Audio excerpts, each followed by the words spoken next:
అందరికీ నమస్కారం అండి. Very good evening sir. ఈరోజు నేను ఇక్కడ ఉండడానికి నా గుర్తింపుకి కారణం మా ప్రాణాల మూవీస్, మా ప్రొడ్యూసర్ హిమాంక గారికి, సమంత గారికి thank you so much madam.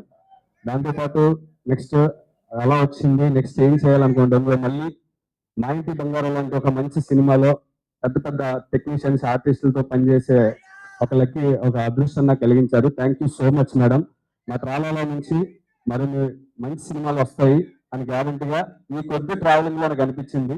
So ట్రాలాలో movies మరిన్ని సూపర్ హిట్ సినిమాలు తీయాలని మనస్ఫూర్తిగా కోరుకుంటున్నాను. Thank you so much. Next Nandini Reddy గారు, రెబల్ స్టార్ ప్రభాస్ గారి ఫ్యాన్. ఇంతకుముందు బిఫోర్ 2-3 సార్లు గౌరవం చూశాను, కలిశాను. ఎవరైనా వస్తే ఏంటి ఇదో అనేవాళ్ళు. ఏంటి ఇవిడేంటి ఇంత లవ్ స్టోరీస్ తీస్తున్నారు, ఇంత ఫ్యామిలీస్ తీస్తున్నారు ఏంటి అనుకున్నాను. ఎవరో కాసేపు నాకులానే వచ్చి కదా కాసేపు అనుకునేవాడిని. బట్ సినిమాలో మాత్రం లవ్ స్టోరీ, ఎమోషన్స్, ఫ్యామిలీ బాగా తీసేవాళ్ళు. సో తర్వాత కొన్ని రోజులు గ్యాప్ తర్వాత కలిశాను, కొంచెం మాట్లాడడం మొదలైంది. తర్వాత జంట గ్యారేజ్లో ఎన్టీఆర్ లాగా చెప్పమ్మా ఓకే అండ్ చెప్పి సడన్ గా గాజులు తీసి గన్ పెట్టి ఒక యాక్షన్ స్టోరీని మిక్స్ చేసి తీశారు.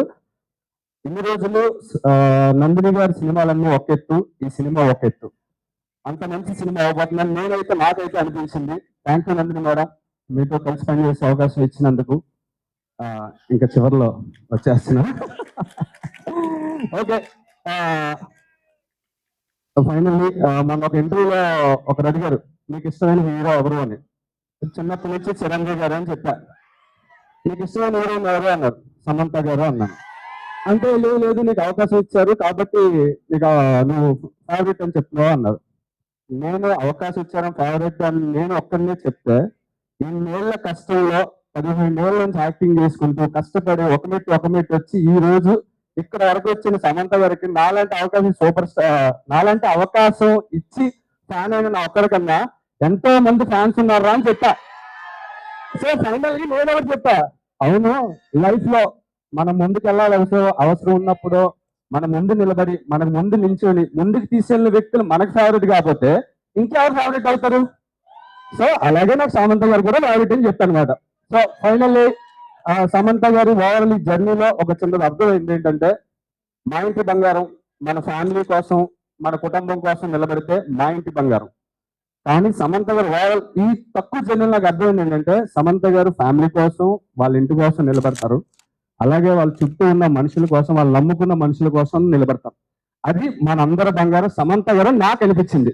Thank you madam, thank you so much ఇలాంటి మంచి అవకాశం నాకు ఇచ్చినందుకు. అలాగే ఈ సినిమాని వెనక నడిపించిన చాలా మంది టెక్నీషియన్స్ ఉన్నారు. ఓం ప్రకాష్ గారు, ఉల్లాస్ గారు, వసంత్ గారు, ప్రయాస్ గారు, అందరికీ పేరు పైన థ్యాంక్ యూ. అలాగే మా కో యాక్టర్స్ అయిపోయింది అందరికీ thank you so much. Thank you అండి, థ్యాంక్ యూ. ఇక్కడ అందరూ కూడా ఈ సినిమాకి సంబంధించిన ఎన్నో విషయాలు అన్ని చెప్తూ ఉంటాయి. వీళ్ళిద్దరి మధ్యలో డిస్కషన్ ఏంటో తెలుసా? ఈయనకి 2 చాక్లెట్ ఇచ్చారు, నాకు ఒకటే ఇచ్చావేంటి? ఇందాక ఇస్తాను, ఇద్దరికి తలా 2. ఓకే, ఇప్పుడు ఎవరు మాట్లాడుతున్నారు? నువ్వు మాట్లాడుతున్నావా? అంటే నేను అంటే